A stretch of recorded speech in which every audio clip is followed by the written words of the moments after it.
¿sí? Cuando Jesús manda por un burrito, ¿no? No porque pues tuviera hambre, sino porque es es uno de los pasajes más, pues, raros, podríamos decir, o más difíciles de entender a veces, pero ya estamos en la última semana de la vida de nuestro Señor Jesucristo. Y el sábado vimos que Jesús es ungido en Betania, aun cuando ese suceso, él llegó para Betania, que es la casa de la aflicción, ¿no? O la casa del fruto, pero es el fruto de la aflicción. Y aun cuando es ungido 2 días antes de la crucifixión, pues lo colocamos acá como un pues preámbulo, ¿no? El domingo llega y es interesante el orden cuando pones Mateo, Marcos, Lucas y Juan en orden. Este episodio está en Mateo, Marcos, Lucas y Juan. Y nos dice Juan que la gente sale de la ciudad para recibir a Jesús que viene en camino.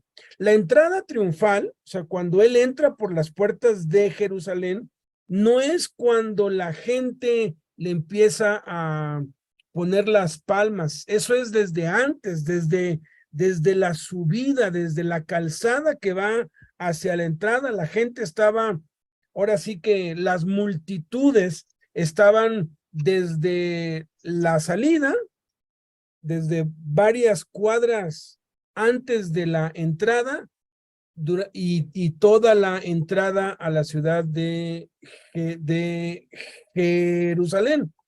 Justo en la mera entrada, cuando él entra, cuando él ya cruza las puertas y ve la ciudad de lejos, llora sobre ella, enfrente de todos los que lo están aclamando. La gente está aclamando feliz y él llora. Luego es reconocido por todos. Dicen, mira, este es el que están buscando, y regresa para Betania y se acaba el día domingo. Vamos a ir viendo los eventos principales de cada día, del domingo, lunes, martes, miércoles y jueves, cuando él fue crucificado, y vamos a demostrar que Jesús no fue crucificado un viernes, como la tradición nos ha querido hacer creer, poniendo en tela de juicio o poniendo en duda que él estuvo 3 días y 3 noches en la tumba. Fue el día jueves, y eso pues lo vamos a ver bastante claro acá. Mientras tanto, cuando él subía, cuando el domingo él está subiendo y la gente está saliendo porque ya se enteraron que allí viene, es cuando Jesús envía por un burrito. Jesús manda por un burrito. Y voy a dar lectura. El tiempo ya no nos alcanza para explicar más a fondo como hacíamos antes, porque ya a nuestros amados de los reclusorios pues ya los guardan a las 6:30, ¿no? Entonces voy a dar lectura a los 4 evangelios juntos y luego vamos a saltar directamente a lo que enseña, lo que aprendemos a Cristo aquí en este maravilloso episodio. Entonces, damos lectura y dice así: y aconteció que cuando se acercaron a Jerusalén, halló Jesús un asnillo, y vinieron llegando junto a, o cerca de, dice en otro evangelio, que es lo mismo, Betfagé y a Betania, frente al monte que se llama de los Olivos. Jesús envió dos discípulos diciéndoles: vayan a la aldea que está enfrente de ustedes, y luego que entren en ella, al entrar hallarán una asna atada y un pollino atado con ella, en el cual ningún hombre ha montado jamás. Desátenlo y tráiganmelo. Y si alguien les dijere algo, les preguntare, ¿por qué hacen esto? ¿Por qué lo desatan? Le responderán así, digan, porque el Señor lo necesita y que luego los enviará, lo devolverá. Todo esto aconteció para que se cumpliese lo dicho por el profeta, como está escrito cuando dijo, digan a la hija de Sión, no temas, hija de Sión, y aquí tu rey viene a ti manso y sentado sobre una asna.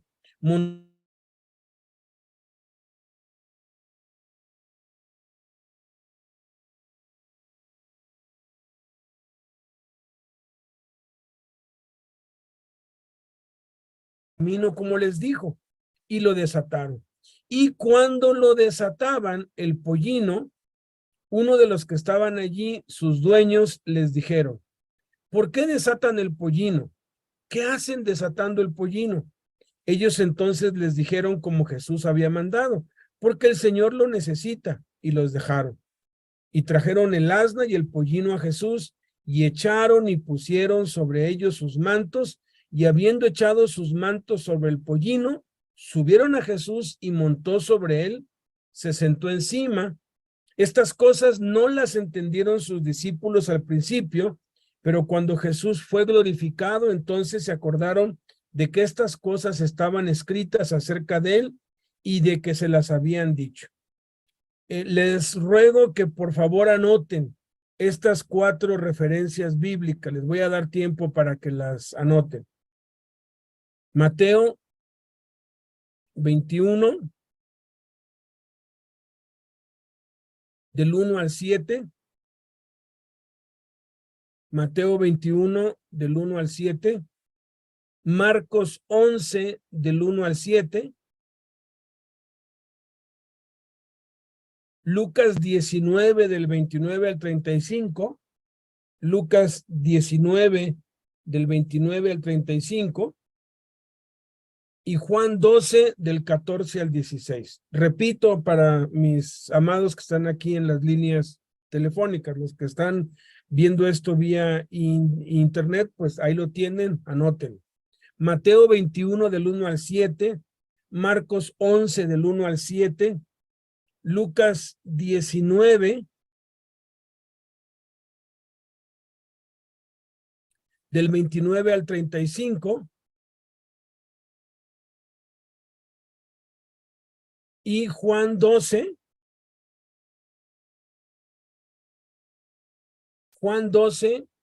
del 14 al 16. Es importante que los lean. La mayoría de los indoctos e inconstantes que atacan la Biblia dice que aquí está lleno de contradicciones y que en un lugar dice que es un pollino y en otro dice que es un asna y luego que dice que es un pollino y no entienden porque no escudriñan. Pero vámonos ya de lleno. Aquí están unidos los 4 evangelios. El color azul es Lucas, el negro es Mateo, el verde es Marcos y el color púrpura es Juan. Y aquí están intercalados y se hace el énfasis en Betfagé porque era la entrada de Jerusalén. Se hace énfasis en el Monte de los Olivos, a donde pues Jesús vuelve por segunda vez. Se hace énfasis que Jesús envía 2 discípulos y les manda que vayan a la aldea que estaba enfrente y que iban a hallar allí un pollino y que iba a hallar allí una asna atada, tanto el pollino como la asna, y que los desataran, pero dice que la desaten y que lo desaten, y que si alguien les dijere algo, que digan el Señor lo necesita.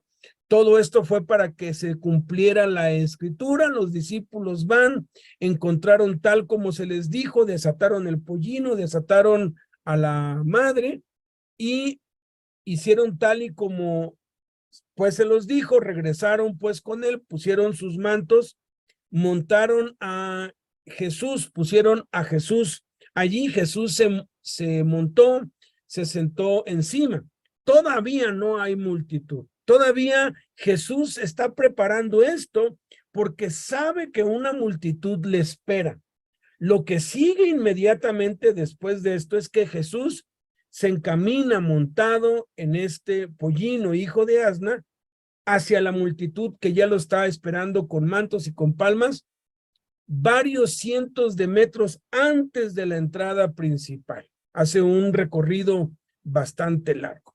Entonces, ¿qué aprendemos a Cristo? Aquí vamos ahora sí que al grano para que nos pueda alcanzar el tiempo, que es tan, pues valioso. Lo primero que aprendemos a Cristo es que cuando Jesús nos manda a hacer algo, es porque Él ya proveyó de antemano. Fíjense qué interesante es cuando uno examina Mateo, Marcos, Lucas y Juan juntos. Dice, aconteció que cuando se acercaron a Jerusalén, halló Jesús un asnillo.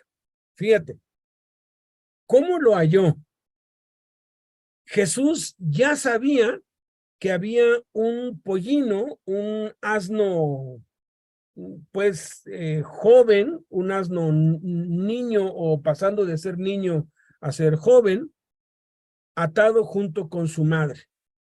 Mucho se ha especulado si él ya había preparado antes eso y había acordado con algunos que estaban en esa aldea de enfrente, y nos da la ubicación cerca de Betfagé y Betania, pero no hay ninguna evidencia de eso. Eso es solamente especulación.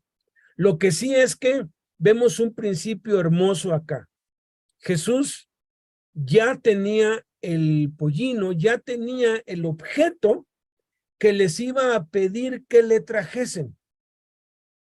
El principio aquí es que cuando Jesús nos manda a hacer algo, es porque Él ya proveyó de antemano. Por eso es que lo último que nos debe preocupar cuando Jesús nos manda a hacer algo es de dónde va a salir la provisión.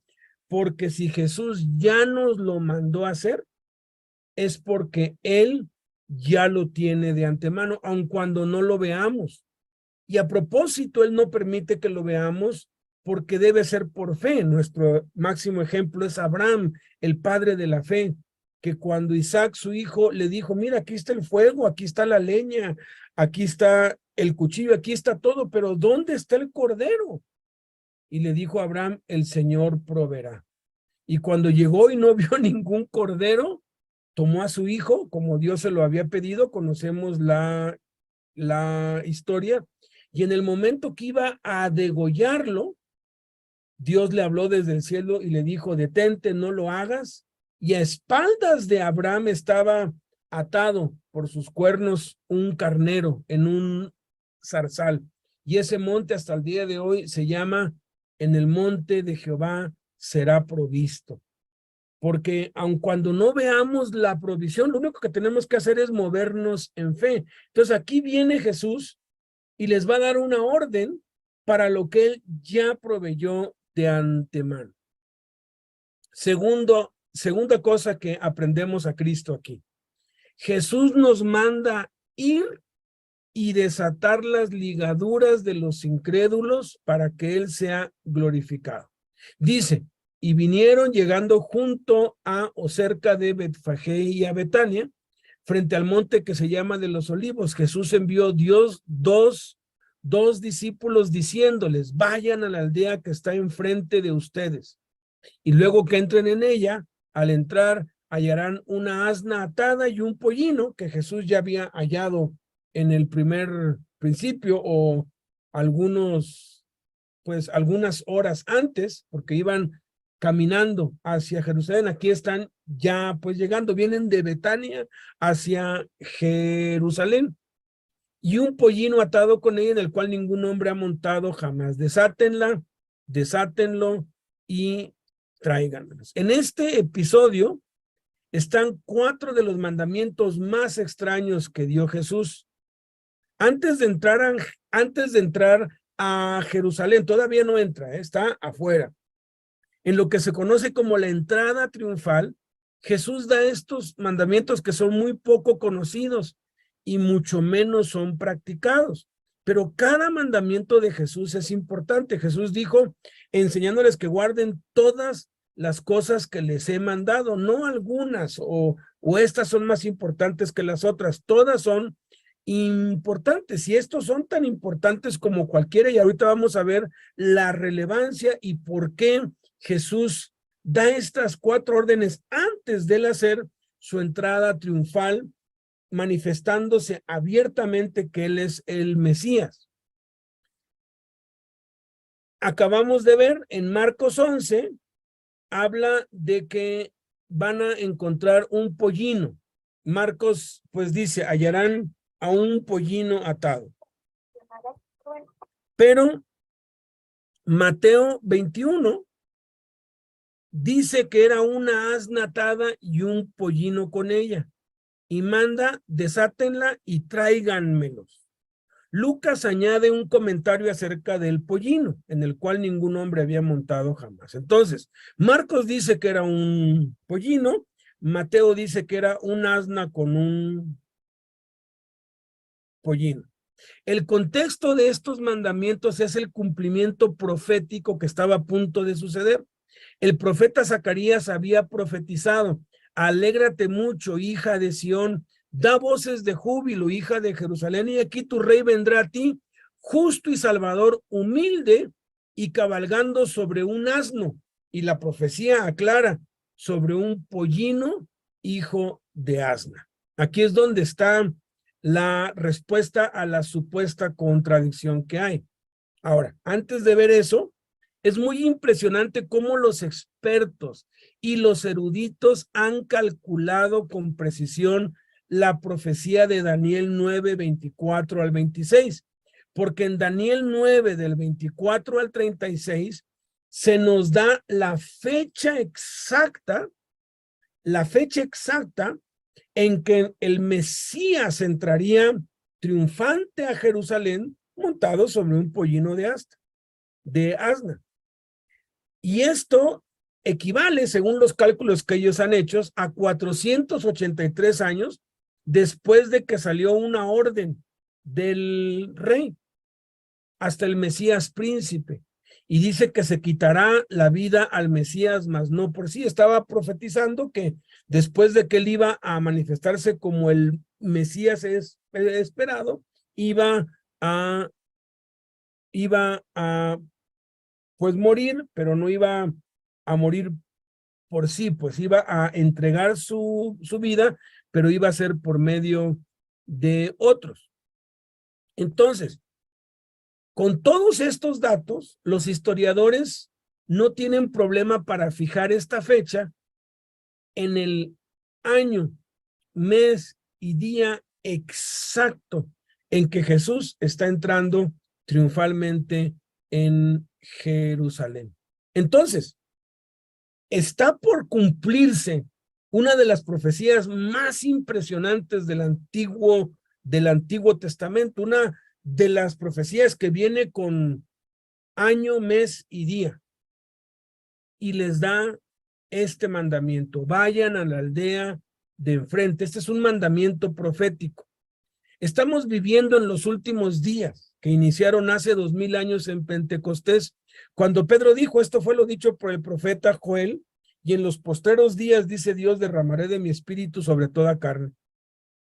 Este mandamiento significa que debemos ir al lugar que tenemos frente a nosotros a desatar las personas que están atadas en la incredulidad, a los perdidos, a los que están sin Cristo, y predicarles el evangelio. Jesús nos dice como a Pablo: te envío para que abra sus ojos, para que se conviertan de las tinieblas a la luz y de la potestad de Satanás a Dios, para que reciban por la fe que es en mí perdón de pecados y herencia entre los santificados. Ante el inminente cumplimiento de una profecía, el mandamiento es: ve con los que están enfrente de ti y desátalos. Es inminente la segunda venida de Cristo, es inminente el cumplimiento de todas las profecías. ¿Qué es lo que debemos hacer? Evangelizar. Tenemos que obedecer. Y entonces nos hallamos con la tercera cosa que aprendemos a Cristo. Debemos desatar a los perdidos de las ataduras del diablo con la palabra de Jesús. Dice, y los discípulos que habían sido enviados fueron e hicieron como Jesús les mandó, y hallaron el pollino atado afuera de la puerta en el recodo del camino, como les dijo, y lo desataron. La orden fue, desaten, desaten. Ahora, aquí no hay ningún error. Vamos ahora a esa parte de por qué uno dice que era un pollino y el otro dice que era un pollino con una asna. Los que dicen que hay aquí una contradicción ignoran la cultura hebrea y los usos y costumbres de los tiempos bíblicos. El Espíritu Santo usó a Mateo para escribir el Evangelio a los judíos y Marcos para escribir el Evangelio a los griegos. La profecía de Zacarías específicamente habla de que él vendría cabalgando sobre un asno, sobre un pollino, y dice, hijo de asna. Esto significaba para la cultura judía que el asno todavía dependía de su madre, porque aún era un pollino, es decir, un asno joven. Los asnos eran utilizados principalmente para carga, para acarreo. Un pollino era prácticamente inservible si no estaba junto a su madre. Por eso los mantenían juntos, para poder domarlo, pues ponían carga sobre el asna y sobre su pollino, en lo que se acostumbraba a llevar carga, y cuando ya crecía, ya estaba domado. Pero si lo cargaban solo, era imposible que llevara la carga o que pudiera ser montado, porque si no estaba su madre al lado, no se movía. Marcos aclara que el pollino jamás había sido montado, por lo que aún era salvaje, no domado.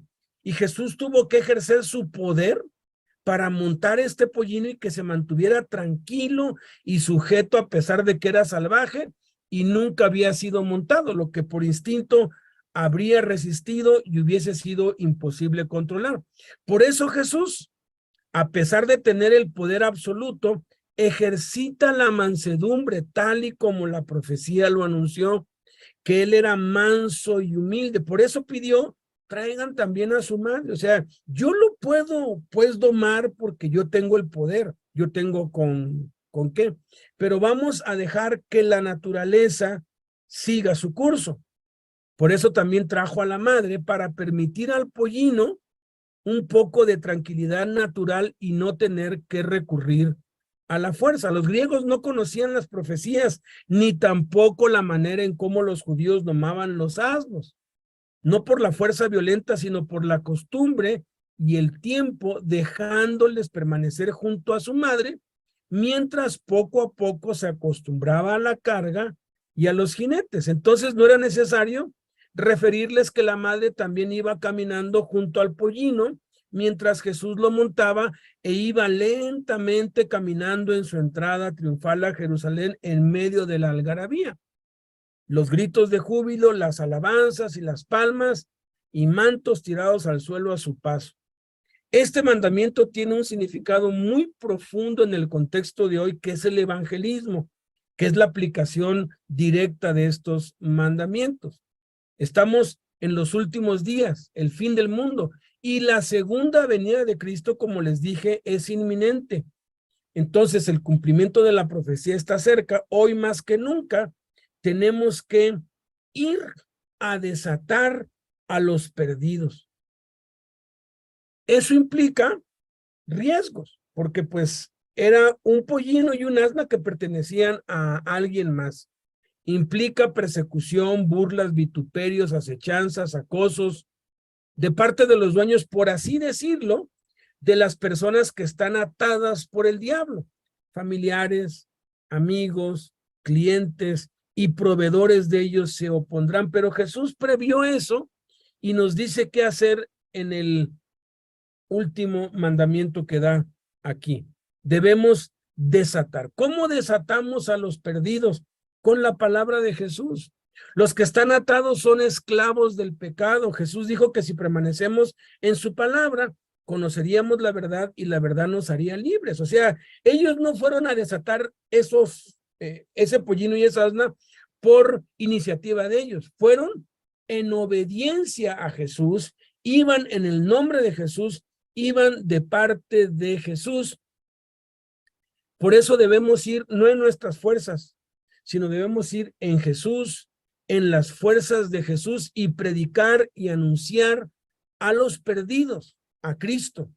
De esa manera, cuando no lo hacemos en nuestras fuerzas, sino en las fuerzas de Cristo, es como los desatamos. Y debemos hacerlo de tal manera que seamos pacientes, humildes, tolerantes, en lo que van asimilando el evangelio y son libres completamente. Entonces, es algo que lleva tiempo. Debemos desatar a los perdidos de las ataduras del diablo con la palabra de Jesús. La cuarta cosa que aprendemos a Cristo es que el nombre de Jesús es el único que tiene poder para liberar a los perdidos. ¿Por qué? Porque pues esos animalitos tenían dueño. Cuando tú ganas a alguien para Cristo, esa persona tiene ataduras de otros. Posiblemente es cliente de los que venden alcohol o cigarro, o está bajo el dominio de algún malvado, o está bajo la codependencia de alguien, y de pronto llega Cristo y lo libra, y vamos a tener oposición de la gente. Aquí se les opusieron, pues obvio, ¿no? Jaime explicaba, es como si Jesús te manda al Zócalo y hay un auto allí de agencia nuevo que acaban de pues llevar allí y no lo ha estrenado nadie. Tú vas y abres el carro y te subes y te lo vas a llevar, pues va a venir alguien y decir, oye, ¿qué haces? Es bastante arriesgado. Pero fíjense, y al último vamos a ver el poder del nombre de Cristo. Cuando le dicen, cuando se oponen, la respuesta es la misma que el Señor les había dicho, porque el Señor lo necesita. Porque les dijo, si alguien les dijere algo, ¿por qué hacen esto? ¿Por qué lo desatan? Le responderán así, porque el Señor los necesita y que luego los enviará, los devolverá. Aquí vemos tres componentes del nombre de Cristo que nos dan el poder para desatar a los que están atados. El primero es declaración, el segundo es señorío y el tercero es endoso. La declaración está aquí donde dice digan, o sea, tienes que vocalizar, tienes que decirlo. La gente se va a oponer, los que están atados, esclavizados por el pecado, tienen mucha gente que los rodea, que o se beneficia de ellos directa o indirectamente, o que ya se acostumbraron a que sea esclavo del pecado y estén atados, como en el caso del endemoniado Gadareno, recordarán, ¿verdad? A la gente de Gadara les convenía que el endemoniado estuviera allí porque no había ninguna competencia para ellos. Ningún mercader iba a llevar sus cosas ahí. Ellos eran totalmente únicos porque tenían la exclusividad de las ventas, porque pues tenían ahí alguien que les ahuyentaba a todos. Y de pronto viene Jesús y lo libera y la mina de oro se les va. Y entonces la ciudad entera sale y le pide que se vaya. Rechazan a Cristo completamente. Jesús dijo en el contexto de la persecución que no nos preocupáramos por lo que debíamos hablar delante de nuestros perseguidores, porque el Espíritu nos iba a dar palabra. Por eso dice, digan, habla. O sea, tú abre tu boca, predica el evangelio, no te avergüences del evangelio, porque el evangelio es poder de Dios para salvación, para liberación, al judío primeramente y también al griego. El segundo componente es el señorío de Cristo, porque dice el Señor, digan el Señor, menciona el señorío de Cristo. Jesús es Señor sobre todo principado, sobre toda potestad, sobre toda autoridad, y señorío es Señor de todo. El nombre de Jesús tiene poder para cerrar las bocas de los leones, apagar fuegos impetuosos, poner en fuga ejércitos enemigos. Debemos someternos a Jesús como Señor, resistir al diablo y el diablo huirá de nosotros. Entonces, sí, declaras, pero estás sujeto al señorío de Cristo y es en el nombre de Jesús que lo haces. Y el tercer componente es endoso. ¿Qué significa endoso? Endoso es pasar a otro un trabajo o una cosa, trasladar a alguien una carga, trabajo o cosa no apetecible. A nadie le gusta ni los problemas ni la persecución, y mucho menos cuando no los hemos causado o provocado. Por esto es que Jesús asume la responsabilidad de aquellos a quienes desatamos, de los que ganamos para Cristo, cuando Él dice, luego los enviará. O sea, yo, el Señor Jesús, me voy a hacer cargo de devolver aquello que están pues tomando. Todas las pruebas, tribulaciones, aflicciones y persecuciones que vamos a llegar a tener por causa de su palabra y de ir a evangelizar, debemos endosárselas a Jesús. Sí, duele que te persigan, duele que te insulten, duele que te rechacen, pero no es a ti ni a mí que nos están rechazando. Tú y yo no somos tan importantes. En vez de nosotros tomarnos lo personal, hay que endosárselo a Él. Señor, están hablando mal de ti, te están rechazando a ti. Cuando a mí me robaron un auto, el primer auto que me habían regalado, yo le dije, Señor Jesús, te robaron, porque ese auto, desde que me lo dieron, yo te lo entregué a ti, yo te lo regalé a ti. Duele que te roben, duele muchísimo. Pero cuando se lo entregas a Cristo, Él sufre juntamente contigo y Él siempre compensa el sufrimiento. Quinta cosa que aprendemos a Cristo, hay muy poco que explicar aquí, es que todo lo que hagamos conforme a lo que está escrito en la palabra, siempre será respaldado por Jesús. Entonces, lo que hacemos en el nombre de Cristo es respaldado por su poder.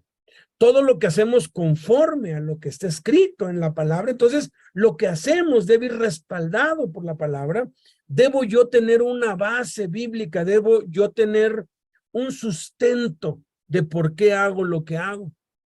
Sexta cosa que aprendemos a Cristo, que viene asociada, que está enlazada, es que debemos traer a Jesús a los perdidos, no a mi dominio, no al dominio de un pastor, no al dominio de una asociación, porque muchos lo que hacemos es traer a la gente de un dominio de ciertas personas al dominio de otras personas. Y no, el Señor es Jesús y debemos estar todos por igual bajo el dominio de Cristo y no ejercer control sobre la gente. Es traerlos a Jesús, no al grupo, no al pastor, no al líder, a Jesús. No nos dé miedo. Digámosle a la gente, mira, el único que te puede sanar, el único que puede liberarte, el único que tiene el poder es Jesús. Ni la iglesia, ni los pastores, ni los líderes, ni yo, ni nadie, solamente Jesús. Porque si tú desde el principio llevas a las personas a Cristo y les enseñas que deben someterse y sujetarse a Cristo, entonces toda su vida va a estar fundada sobre la roca. Y por último, para pues cerrar con broche de oro y reafirmar todo lo que magistralmente nos enseñó pues José Luis, es que el entendimiento viene como resultado de la obediencia. En otras palabras, entendemos porque obedecemos.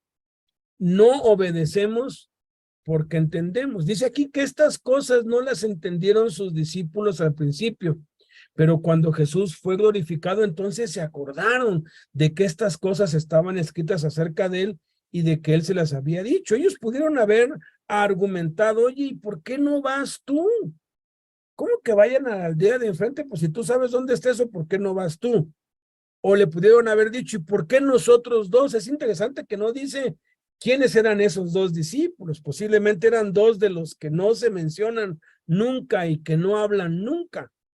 Pero hicieron algo tan trascendental, cumplieron un mandamiento profético que era la razón por la cual Jesús iba a entregar su vida.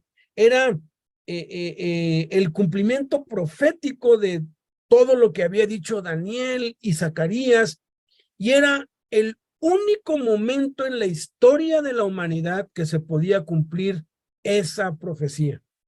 Año, mes y día exacto en que esto pasó, al mediodía.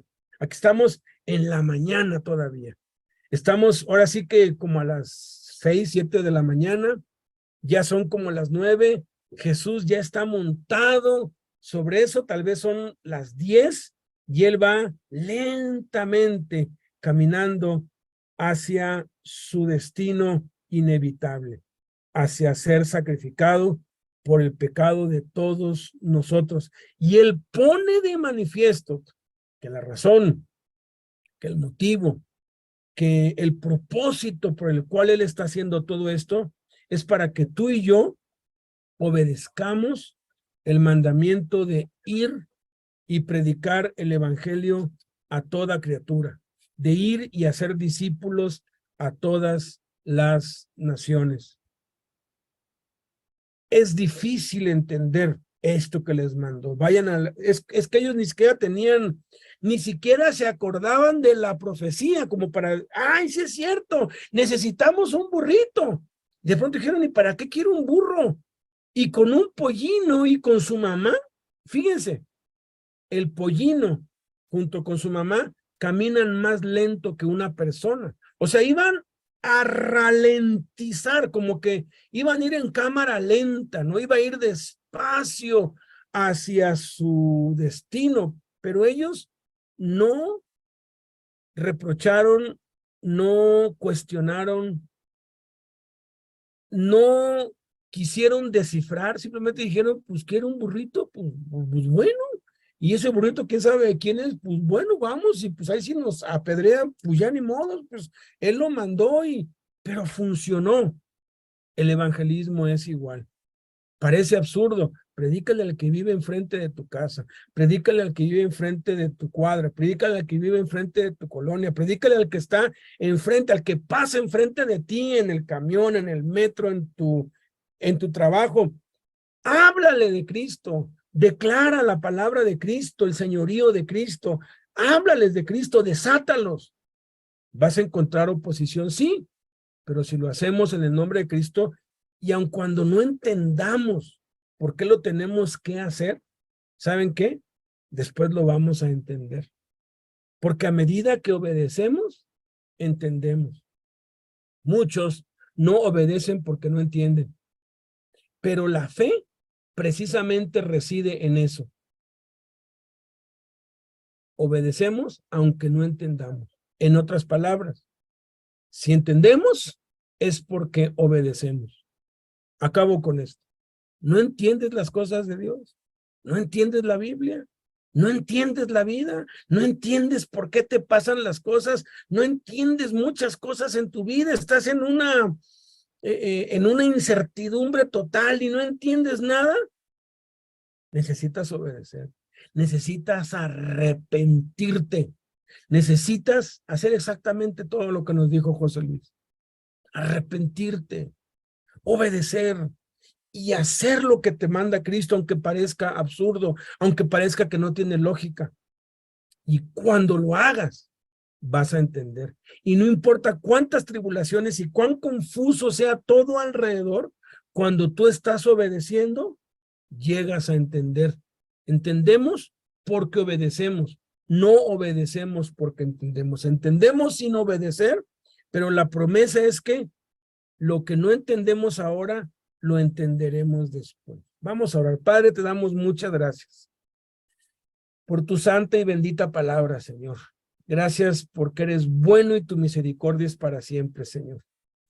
Gracias porque tú nos has dado la encomienda de ir y predicar.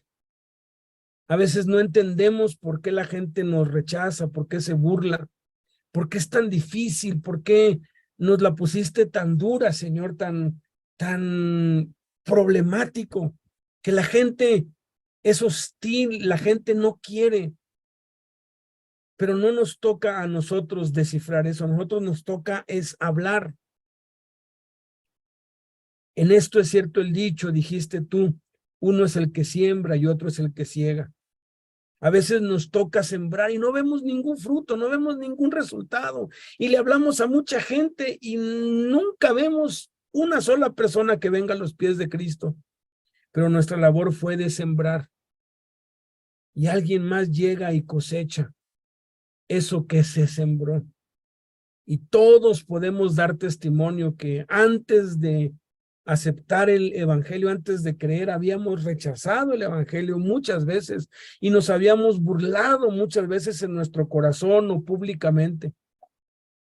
Pero todo eso, todos esos obedientes, todos esos valientes que nos hablaron y que fueron objeto de nuestras burlas y de nuestro desdén y de nuestro desprecio, fueron instrumentos tuyos para que se cumpliese la profecía. Y se tiene que cumplir. Y será predicado este evangelio del reino a todas las naciones. Y entonces vendrá el fin.